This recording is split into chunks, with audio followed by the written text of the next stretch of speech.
அனைத்து தொழில்நுட்ப தகவல்களையும் நம்ம மொழியில தெரிஞ்சுக்க நம்ம சேனலுக்கு சப்ஸ்கிரைப் பண்ணிட்டு பக்கத்தில் இருக்கிற பெல் பட்டனையும் அழுத்திடுங்க. தமிழா இணைந்தா அனைவருக்கும் வணக்கம். சப் பிராண்ட்ஸ் அப்படிங்கிறது வந்து பிராண்ட்ஸ் வந்து பல்வேறு காரணங்களுக்காக அறிமுகப்படுத்துறது இப்போ ஒரு ட்ரெண்டாகவே மாறிடுச்சு. நிறைய ஃபோன் மேனுஃபேக்சரர்ஸ் வந்து அவங்களே ஓன மேனுஃபேக்சர் எல்லாமே பண்ணாலும் சப் பிராண்ட் அப்படிங்கிறத பிரித்து பார்த்து விளம்பரப்படுத்துறதுக்கும் எல்லா விஷயத்துக்கும் வந்து பயன்படுத்திட்டு இருக்காங்க. Xiaomi இப்போ சமீபத்தில் போக்கோ அப்படிங்கிறத அந்த மாதிரி கொண்டு வந்திருந்தாலும் இப்போ அவங்களுடைய ஒரிஜினலாக நம்ம எல்லாருக்கும் பிடிச்ச ரெட்மியவே வந்து தனியாக ஒரு சப் பிராண்டாக வந்து பிரித்து எடுக்கிறாங்க. ஸோ அதை பற்றி முழுமையான தகவல்கள் தான் இந்த வீடியோவில் இருக்க போகுது. ஸோ இந்த Xiaomiக்கு ரெட்மி சப் பிராண்ட் ஆறதுனால என்ன பிரச்சனைகள் நம்மளுக்கு வரப்போகுது, என்ன அட்வான்டேஜஸ் வரப்போகுது அப்படிங்கிற எல்லாத்தையும் இந்த வீடியோவில் பார்க்கலாம். ஸோ உங்களுக்கு Xiaomi பிடிக்கும் அப்படின்னா கண்டிப்பாக இந்த வீடியோ ஸ்கிப் பண்ணாமல் கடைசி வரை பாருங்க, கண்டிப்பாக பயனுள்ளதாக இருக்கும்.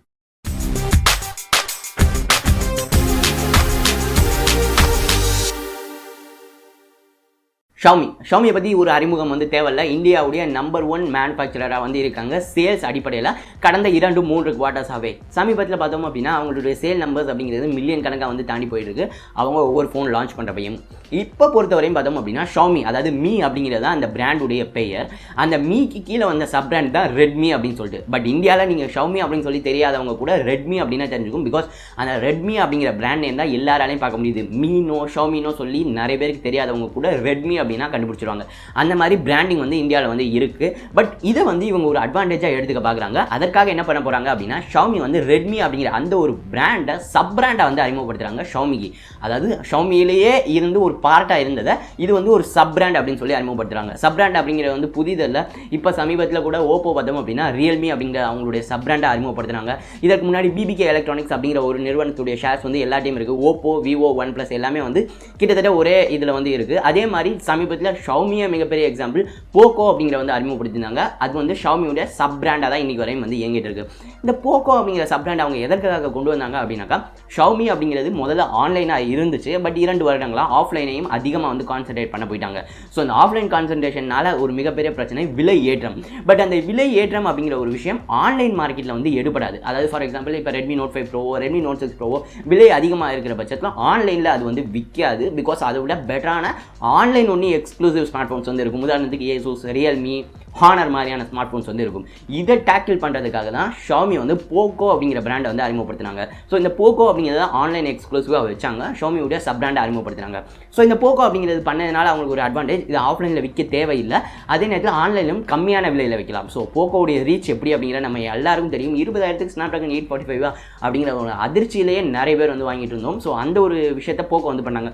இப்போ இதை ஏன் இவங்க Xiaomiக்கு பண்ணணும்? அதாவது பிகாஸ் இந்தியாவிலலாம் பார்த்தீங்க அப்படின்னாக்கா மீ அப்படின்னாலே ரெட்மி அப்படிங்கிற ஒரு அளவில் தான் வந்து இருந்துட்டு இருக்கு. பட் இதை வந்து இவங்க மெயினாக பண்ணுறதுக்கான ஒரு முக்கியமான காரணம் இந்தியன் மார்க்கெட்டாக இருக்கும் அப்படிங்கிறது என்னுடைய தனிப்பட்ட கருத்து. ஏன் அப்படின்னாக்கா Xiaomi இந்தியாவில் நம்பர் 1 மேனுஃபேக்சராக இருந்தாலுமே கூட அவங்களுடைய மோஸ்ட் செல்லிங் ஸ்மார்ட் ஃபோன்ஸ் அப்படின்னா அவங்களுடைய Redmi Note சீரிஸ், இல்லை அப்படின்னா Redmi சீரிஸ், அதாவது Redmi Note 5 Pro, Redmi Note 6 Pro, Redmi 6, Redmi 7 இந்த சீரிஸ் தான் இந்தியாவில் ரொம்பவே பாப்புலராக இருக்குது. இது எல்லாமே பார்த்தீங்க அப்படின்னா பட்ஜெட் செக்மெண்ட் 20,000க்குள்ளே.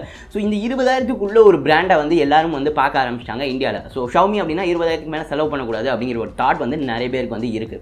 இதை இவங்களுக்கு எப்படி சேல்ஸ் அஃபெக்ட் பண்ணுது அப்படின்னா அவங்களுடைய me series, for example me mix series, இல்லை அப்படின்னா நம்ம ரிவ்யூ பண்ண மீ நோட் சீரிஸ், இந்த மாதிரி சீரிஸ் தான் Xiaomi இந்தியாவுக்கு கொண்டு வரதே அரிது. அப்படி கொண்டு வந்தாலும் அவங்களால அவங்க நினைச்ச வெற்றியை வந்து அடைய முடியல சேல் நம்பர்ஸ் அடிப்படையில். ஸோ இப்போ இந்த ரெட்மி அப்படிங்கிற சப் பிராண்டை அறிமுகப்படுத்திட்டாங்க அப்படின்னாக்கா உதாரணத்துக்கு இப்போ பண்ண போகிறாங்க. இந்த மாதிரி பண்ணிட்டாங்க அப்படின்னா மீ அப்படிங்கிறது அவங்க ஒரு ஃப்ளாக்ஷிப்பான ஒரு செக்மெண்ட் ஃபோன் மேனுஃபேக்சராக வந்து விளம்பரப்படுத்த ஆரம்பிச்சுக்குவாங்க. ஃபார் எக்ஸாம்பிள் அடுத்து வரப்போகிற மீ மிக்ஸ் உடைய ஸ்மார்ட் ஃபோன் இந்தியா கொண்டு வந்தாலோ, இல்லை அப்படின்னா மீ நோட் சீரிஸ் கொண்டு வந்தாலோ அதை வந்து ரெட்மிலேருந்து பிரித்து தனியாக விளம்பரப்படுத்துறதுக்கு அவங்களுக்கு வந்து வசதியாக வந்திருக்கும். அதே நேரத்தில் ரெட்மி நோட் சீரிஸ், ரெட்மியுடைய சீரிஸ் இதெல்லாம் வந்து விற்பனையில் பாதிக்காத அளவுக்கு. ஃபார் எக்ஸாம்பிள் இப்போ மீ மிக்ஸ் வந்து 35,000 அப்படின்னாக்கா யாருமே வந்து வாங்காத ஒரு மைண்ட் செட் வந்து இருக்குது. அதை உடைக்கலாம் அப்படிங்கிறது தான் இவங்களுடைய கருத்தாக வந்திருக்கு. பட் இது ஒர்க் அவுட் ஆகுமா அப்படின்னு சொல்லி கேட்டிங்க அப்படின்னாக்கா சந்தேகம் தான். பார்ஷியலாக 50-50 அப்படின்னு தான் நான் சொல்லுவேன். பிகாஸ் இதற்கு நம்ம கண் முன்னாடி இருக்கிற எக்ஸாம்பிள் Huawei மற்றும் Honor. Huawei வந்து இதே மாதிரி தான் Honor அப்படிங்கிற சப் பிராண்டை அறிமுகப்படுத்தியிருந்தாங்க. பட் Honorுடைய சேல்ஸ் எவ்வளோ அதிகமாக இருக்குது அப்படிங்கிறது நமக்கு தெரியும். பட் Huawei உடைய சேல்ஸ் அந்த அளவு இந்தியாவில் கிடையவே கிடையாது. For example Huawei Mate 20 Pro one of the best smart ஃபோன்ஸாக இருந்தாலும் விற்பனை அப்படிங்கிறதுல அதில் வந்து டிரான்ஸ்லேட் வந்து ஆகலை. ஸோ இதே விஷயம் Xiaomiக்கு வந்து ஆகலாம் அப்படிங்கிறது என்னுடைய தனிப்பட்ட கருத்து. இதற்கு வந்து ஷாமியோடைய சிஓ இதற்கு ஏன் இந்த ரெட்மி அப்படிங்கிற சப் பிராண்டை அறிமுகப்படுத்துகிறோம் அப்படிங்கிறதுக்கான காரணமாக சொல்கிறது, ரொம்ப அதிகமான ப்ராடக்ட்ஸ் இருக்கிறதுனால ஒரு குறிப்பிட்ட பிராண்ட் சப் பிராண்டாக வந்து அதில் வந்து ஃபோக்கஸ் பண்ணலாம். ஃபார் எக்ஸாம்பிள் ரெட்மி அப்படின்னு பிரிஞ்சிருச்சு அப்படின்னா ஃபோனுடைய ரேஷியோ வந்து கம்மியாகும். ஸோ அதில் இன்னும் கொஞ்சம் கான்சன்ட்ரேட் பண்ணலாம் அப்படிங்கிற போல ஷாமியோடைய சிஓ வந்து சொல்லியிருக்காங்க. ஸோ இந்த ஷாமி மீல இருந்து ரெட்மி அப்படிங்கிற இப்போ சப் பிராண்டாக வந்து ஆயிருக்கு. இவங்க லான்ச் பண்ண போகிற முதல் ஃபோன் ஜனவரி 10 லான்ச் பண்ண போகிறாங்க. அது பார்த்தோம் அப்படின்னா 48 மெகா பிக்சல் பேக் கேமராவோட வரப்போகுது. நான் ஆல்ரெடி நம்மளுடைய டாப் அப்கமிங் ஸ்மார்ட் ஃபோன்ஸ் வீடியோவில் சொல்லியிருந்தபடி அதோடைய லிங்க் கார்டில் வந்து கொடுக்குறேன்.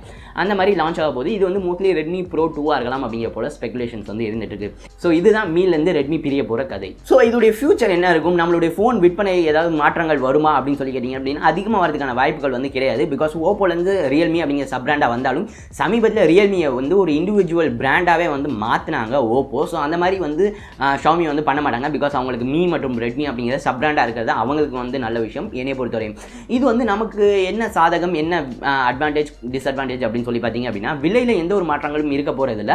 பட் அவங்களுடைய அட்வர்டைசிங் மார்க்கெட்டிங் ஸ்ட்ராட்டஜிஸ் வந்து மாறுறதுக்கான வாய்ப்புகள் வந்து இருக்குது. பிகாஸ் இப்போ ரெட்மி அப்படிங்கிறது வந்து ஒரு இன்னும் கொஞ்சம் ஃபோக்கஸ்டாக பட்ஜெட் செக்மெண்ட்டான ஒரு ஃபோனுக்கான ஒரு பிராண்ட் அப்படின்னு அவங்க வந்து அறிமுகப்படுத்தலாம், விளம்பரப்படுத்தலாம். ஸோ அது வந்து நடக்கிறதுக்கான வாய்ப்புகள் வந்து இருக்குது. ஸ்பெசிஃபிகேஷன்ஸ் மற்றும் இதெல்லாம் அவங்க எப்பயுமே பிராண்ட் போல தான். ரெட்மி நோட் 6 ப்ரோ லான்ச் பண்ணியிருக்க வேணாம், பட் லான்ச் பண்ணாங்க. அந்த மாதிரி தான் வந்து இருக்க போகுது. ரெட்மியாக இருந்தாலும் சரி மீயாக இருந்தாலும் சரி. பட் ஷாமியோடைய மீ ஃப்ளாக்ஷிப்ஸ் இந்தியாவுக்கு இல்லை அப்படின்னாலும் இதர மார்க்கெட்ஸுக்கு அதிகமாக வரதுக்கான வாய்ப்புகள் வந்து இருக்குது. அது இன்டர்ன் வந்து ஒரு நல்ல விஷயம் தான். பிகாஸ் மீயுடைய மிக்ஸ் சீரிஸ் இந்தியாவுக்கு அவ்வளோ சீக்கிரம் கொண்டு வர போகிறதில்ல அப்படிங்கிற ஒரு டவர் வந்து ஷாமி மேலே நிறைய பேர் வந்து சொல்லிட்டு இருக்கிற அந்த ஒரு காரணம் இருக்குது. இதை தாண்டி யூஏ அப்படிங்கிற பொறுத்தவரையும் ஷாமி கண்டிப்பாக மீ யூஏவோட தான் ஸ்டிக் பண்ண போகிறாங்க. மீ யூஏ தான் எல்லாத்துக்குமே வந்து இருக்க போகுது. பட் இவங்க வந்து ஓப்போ மற்றும் ரியல்மி மாதிரி ஆவாங்களா அப்படின்னு சொல்லி கேட்டிங்க அப்படின்னா அதை வெயிட் பண்ணி தான் பார்க்கணும். பிகாஸ் ரியல்மி அப்படிங்கிற ஓப்போடைய சப் பிராண்டாக இருந்தாலுமே கூட எந்த ஒரு இடத்துலையும் நீங்கள் பார்த்தீங்க அப்படின்னா ஓப்போடைய லோகோவே இருக்காது, ஓப்போவை மென்ஷனே பண்ண மாட்டாங்க. அந்த மாதிரி ரியல்மி தனியாகவே வந்து கொண்டு போனாங்க. பட் ஷாமிக்கு அது ஒர்க் அவுட் ஆகுமா அப்படிங்கிற வெயிட் பண்ணி தான் வந்து நம்ம வந்து பார்க்கணும். ரெட்மி அப்படிங்கிற மிகப்பெரிய அட்வர்டைஸ்மெண்ட் வந்து பண்ணலாம், இது வந்து பட்ஜெட் ஃப்ரெண்ட்லியான பிராண்ட் அப்படின்னு சொல்லிட்டு. பட் அது வந்து ஒர்க் அவுட் ஆகுமா அப்படிங்கிற எல்லாத்தையும் நம்ம வந்து வெயிட் பண்ணி தான் வந்து பார்க்கணும். இதை பொறுத்தவரையும் ஷார்ட் டேர்மில் எனக்கு தெரிஞ்சு மிகப்பெரிய மாற்றங்கள் இருக்க போகிறது இல்லை. லாங் டேர்மில் பிராண்டுக்கு பெனிஃபிட் இருக்குமா அப்படிங்கிற வந்து தெரியல. பட் நஷ்டங்கள் அப்படிங்கிற இருக்காது. பிகாஸ் ஷாமி வந்து மீ அப்படிங்கிற அந்த மிக்ஸ் சீரிஸ் நோட் சீரிஸ் இதெல்லாம் ரொம்பவே பாப்புலராக கொண்டு வர பார்க்குறாங்க. பட் அது ஒர்க் அவுட் ஆகுமா அப்படிங்கிறது போல் நம்ம வந்து வெயிட் பண்ணி தான் பார்க்கணும். இதை பற்றி நீங்கள் என்ன நினைக்கிறீங்க? இந்த மாதிரி ஷாமி வந்து ரெட்மி அப்படின்னு சொல்லி பிரிஞ்சதுனால அவங்களுக்கு அட்வான்டேஜாக இருக்குமா, இல்லை அப்படின்னாக்கா பல பேர் வந்து ரெட்மியை ஃபோன் வாங்கிட்டு மீ அப்படிங்கிற ஃப்ளாக்ஷிப் வாங்குறதுக்கான வாய்ப்புகள் இருக்கா? இந்த ஒரு சப் பிராண்டாக ரெட்மி அறிவிச்சதை பற்றி உங்களுடைய கருத்துக்கள் என்ன அப்படிங்கிற மாதிரி நமக்கு கமெண்ட் பண்ணுங்கள். நான் அதை பற்றி வந்து கண்டிப்பாக தெரிஞ்சுக்கணும். டெக் Satire இன்னும் சப்ஸ்கிரைப் பண்ணலாம், மறந்துடாமல் சப்ஸ்கிரைப் பண்ணுங்கள். மேலும் மறந்துடாமல் இந்த வீடியோ லைக் பண்ணி உங்கள் நண்பர்களோட ஷேர் பண்ணுங்கள். பிகாஸ் இந்த மாதிரி தான் வந்து நடக்க போகுது அப்படிங்கிற எல்லாரும் வந்து தெரிஞ்சுக்கட்டும். இந்த நாள் இனிய நாளாக அமையட்டும். நன்றி.